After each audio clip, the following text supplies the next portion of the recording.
this guy, William Kamkwamba, his family couldn't afford to send him to school, so one day he decided he wanted electricity for his village. He went to the library every day and taught himself how to construct. Is that That's the movie? you guys.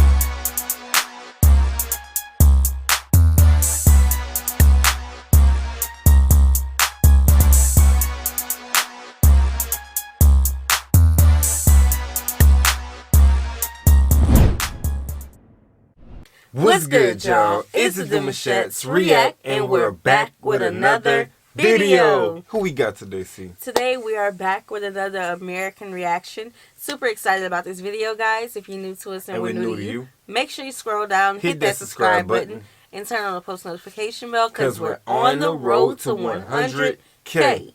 And we cannot get there without you guys, all right? Join the family. Without further ado, let's get into the video. Remember how in the Ghana episode I told you that Ghana was like the perfect starting point for beginners interested in visiting sub-Saharan Africa? Well, Malawi is like the advanced level 10 version. Let's just say, if you come, you might be better off with a shovel and copper wire than a credit card. It's time to learn geography now! Hey everyone, I'm your host Barbs. Alright, today we're venturing into uncharted territory. Most of you only know Malawi from being that country that Madonna adopted those kids from, and literally like nothing else. What if I told you Malawi was a place of inventors, innovators, people who take nothing and make something? Now that's quite a prelude, isn't it? First, the location. Let's begin.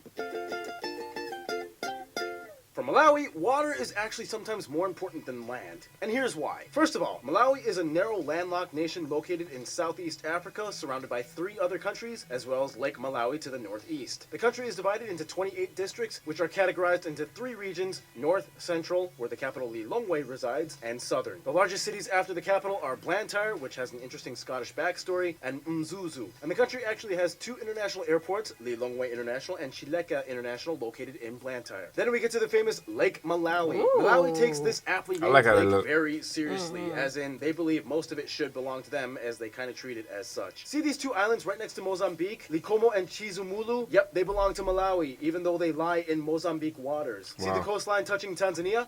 Nope, claimed entirely by Malawi. It all had to do with the Heligoland Treaty in 1890, back in the British Nyasaland days. They assumed ownership of the entire lake after victory against the Germans, whom occupied Tanzania at the time. A while ago, they issued a license for an oil company in what was Tanzanian claimed waters. Dude, Malawi, just chill, alright? It's just a lake. I think you're being a little overreactive.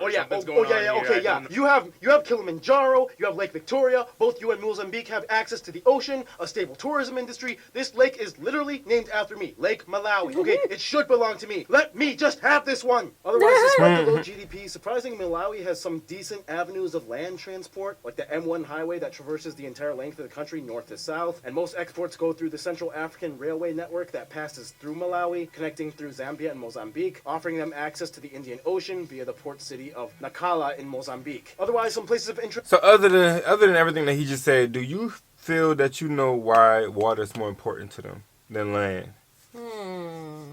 I feel like not having access to that much water is probably the reason why. They have enough land, maybe. I don't know. I don't know. Maybe because they don't like the other countries have the mountains and that. So I'm I feel like the oil. Maybe oil can really generate a lot of money. Yeah, but they said it was on Tanzania side. But the way Malawi set up, they don't care. You see how they just took ownership of everything, even lands that wasn't even in their territory. Yeah. Okay, we getting somewhere. This might include St. Michael and All Angels Church, the Chongoni Rock Art Area, the Lilongwe Wildlife Trust, the La Caverna Art Gallery, St. Peter's Cathedral, the Way of the Cross Pilgrimage Trail, the Kumbali Cultural Village, the Kungoni Center for Culture and Art, the Parliament Building, Culture and Museum Center of Karonga, this former Scottish motor ship, and maybe one of the most iconic and kind of creepy landmarks, the Leper Tree, which has a very dark story behind it, as in they would put lepers inside the tree and yeah, just look it up. Sweet. And, well, hopefully that didn't set the tone for the rest of the video because we got a lot of beautiful things to cover in this next section. It did set the tone. Yeah. In Malawi, it all goes back to that one powerhouse lake that takes up about a quarter of their entire territory. First of all, the country lies almost completely within the Great Rift Valley that we've already studied many times, which was formed by the massive tectonic plates grinding against each other, allowing the huge chasm for the lake to be formed. From there, the longest river, the Shire River, flows south to Mozambique and connects to the greater Zambezi, which is like a big deal for trade and export. From there, about 75% of the land lies on the Central African Plateau, punctuated with hills and forests and grasslands. In the north, you have the Nyika Plateau and the rainiest part of Malawi. To the south, you reach the Mulanje Massif and the Zoma Plateaus, where you can find the tallest peak, Mount Mulanje. Now, let's go back to Lake Malawi, though. This place is very important to the country, as it's not only the third largest lake and second deepest lake in Africa, but it holds more species of fish than any other lake in the world, including over 600 species of cichlids. The chombo fish is usually seen... Time out. So this lake, first of all, we got to understand what he just said. This lake wasn't man-made. Right. It was made from the earth just moving and doing what the heck it does, right? And among that happening, all these species started to be into this lake. What's going on here? What I'm missing? Like, what you missing? because nobody put it there. They put themselves there, or they evolved there. It's just the lake. Because this lake is not connected to no body of ocean. Right. Like, no water. It's just like, that's amazing. That's amazing. You have a point. I'm thinking of the lakes that we have in Louisiana. They're man-made. You have a point. Well, the ones that are not man-made, they go into the Gulf. True. Or the Mississippi River. Right. That's a connection there. Right. And that, if you look at that map, it's not connected to that river. It's not connected to nothing. Yeah. I don't know, but the different species of fish, I'm thinking that's amazing to me. The different types of fish that, Evolution. Some fish is higher than the others. That's what I'm thinking, like, as a cost. So that's what I'm thinking of. Right. Ooh, they got the jackpot in their backyard. As the most important one, though, as it's like the main fish used for food amongst the populace, usually eaten with nsima porridge or kondowole as staples. Speaking of animals, the national animal is the Thompson's gazelle, and you can find nearly every species of endemic sub-Saharan mammal species like the Big Five. What are the Big Five? Noah, explain. You got it, buddy. The term Big Five refers to the 5 species of African animals that are the most sought after in safaris for tourists. They are lions, leopards, rhinos, elephants, and African buffalo. Thanks, Noah. Yeah, no problem, man. You know what? Actually, just finish it off. Take the rest of the teleprompter. I'm out of here. You got it, dude. In addition to fishing, Malawi was one of the first countries in Africa to commercially grow tea and tobacco on a large scale. To this day, they are the largest producer of burley leaf tobacco, which is the low-grade but high nicotine content tobacco. They are also the only country outside of Denmark to have a brewery for the national beer of Denmark, Carlsberg. It was all because of a foreign minister that visited in 1966, who was like, Happy Independence Day, Malawi. "Thanks, man. Great to have you here." All right, so what kind of beer do you guys have here? We have this toba stuff mixed with fermented maize and millet. Check it out, man. You're gonna love it. All right. You're gonna like it. Yeah. Oh, wow. Got a kick, huh? Yeah. Yeah. No. Yeah. I'm gonna show you the good stuff. And that's how that got started. Now here's where things get a funny. little hard to address, but still remain factual. Malawi usually ranks in the top 5 poorest nations in the world by nominal GDP. This year they just beat out the DRC and the Central African Republic. Less than 20% of rural inhabitants have access to electricity and properly purified drinking water. That, however, in return has caused Malawi to become a nation of pure innovators that take whatever they can in their surroundings to build off of it. In many schools, they use clay to teach children how to mold shapes. They use grass reeds as brushes to paint with a mixture of sugar and colored dirt for art class. You got guys like this guy, William Kamkwamba. His family couldn't afford to send him to school, so one day he decided he wanted electricity for his village. He went to the library every day and taught himself how to construct. Is that the movie, you guys? The boy who harnessed the wind. Oh my God! Yo. I did not know that. Yo, I don't know, but I was starting to fall in love with the children.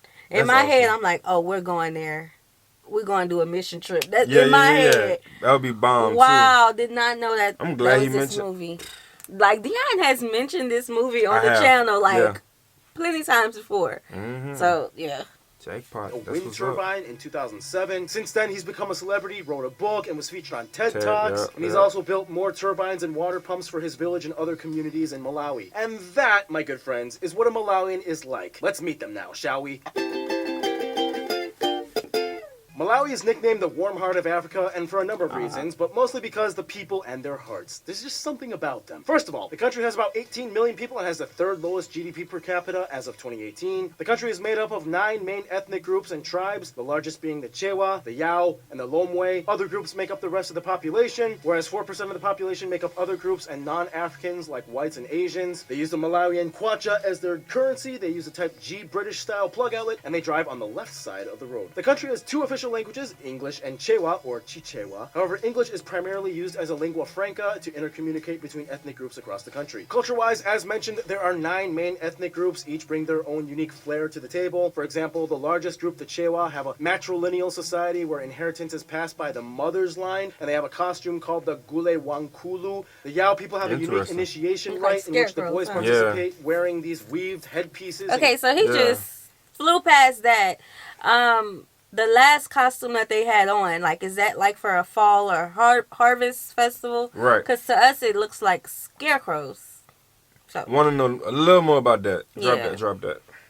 Grass capes. The Ngoni people are related to the Zulus of South Africa, and they have a strong warrior past and culture. I knew they looked like them. People are known for their healing dances, or the Chopa sacrifice dance with 3 big drums and up to 30 dancers. Each of these are UNESCO heritage recognized, and so on. One controversy, though, would be the fact that for a while, Malawi has been dealing with the problem of child marriage. For a long time, the Constitution didn't put an age limit on marriage. In 2017, the president passed an amendment that banned marriage for anyone under 18, which is a step forward, but only time will tell. Malawi has a high uptake ratio, which means that even though about 75% of children get into primary school, only about 10% of those children make it into secondary school and move forward into academic fields. This has forced many communities to open up child care centers that kind of act as cheap educational daycares with meal programs, and also it helps save off child labor. Nonetheless, they move forward in accomplishing whatever means of progress that they can. For example, Malawi today has the 5th best netball team in the world. They even have a national dance group subsidized by the government, the Kwacha Cultural Group. Every year they host the Lake of Stars Music Festival for 3 days in September, showcasing various artists, both domestic and international,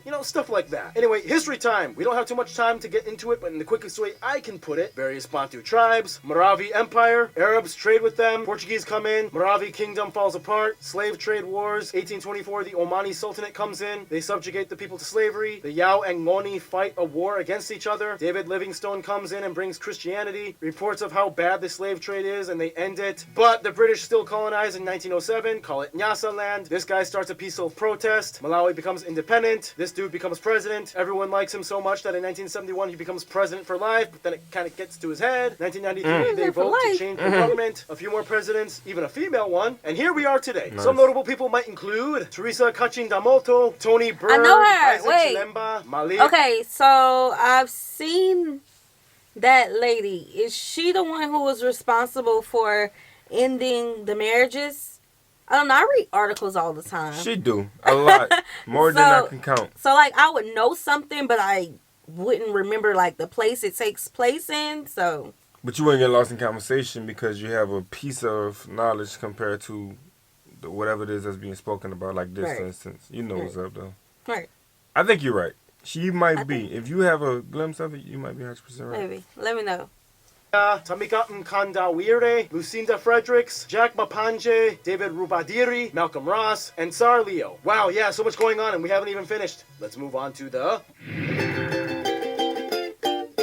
Malawi is kind of like Southern Africa's coolest little link. They have some kind of relation to everyone that keeps the bond strong. For one, outside of Africa, India was always a close friend immediately after independence. India. Many government officials have gotten their degrees from India, and today they make the 3rd largest trading partner. The UK, of course, still keeps close ties even after independence. Interestingly enough, Scotland specifically has a close place in their hearts, especially due to the whole David Livingstone thing. He played an important role in their history. Blantyre was named after his birthplace, and to this day, many Malawans live in Scotland. Back inside of Africa, Mozambique is close. They took in lots of Mozambique refugees during the war, and they share some same tribes like the Yao and Ngoni. South Africa and Tanzania are also close. South Africa and Tanzania are also close despite this dispute over the lake with Tanzania. Both share history as being former British colonies, and many Malawans in the north speak Kiswahili and trade well with Tanzania, whereas South Africa has a sizable Malawian community and works well in giving aid. When it comes to their best friends, however, most Malawians I talked to have said Zambia. They share the closest relatives to the Chewa people and speak a similar language. They love visiting visiting, intermarrying, and the former Zambian president Rupia Banda was of Malawian descent as well. In conclusion, Malawi is a country that has what I like to call beautiful challenges. The land forces them to think and create, and that seems to be the Malawian way. A way that makes a way. Stay tuned. Malaysia is coming up next. That was a good episode. It was. Good Malawi's episode. in the house. Malawi stand up. I liked it. Yes. So a few of you guys have requested us to do Malawi. So if you're from Malawi, let us know what you love about your country. Facts. Send us some links in our description box of videos you would like to see us react to. Like this video, subscribe, turn on the post notification bell. We have enabled our super thanks if you like to support the channel that way, as well as our join feature to become a VIP member of the channel. We'll see you soon. Peace.